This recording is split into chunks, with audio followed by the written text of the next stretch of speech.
এ ভাই, তোমার বৌদির জন্মদিন। জন্মদিন? তা আমি কি বাল ছিঁড়বো?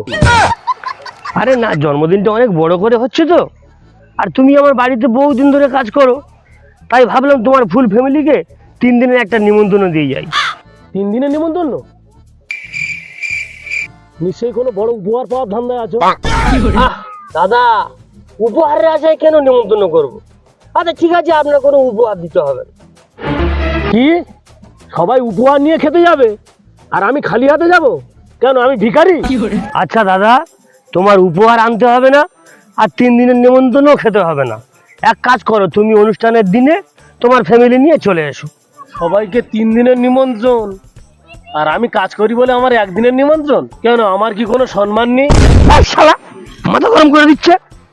তোর যেতে হবে না, তোর নিমন্ত্রণ খেতে হবে না, তুই এখানে পড়ে পড়ে কাজ কর।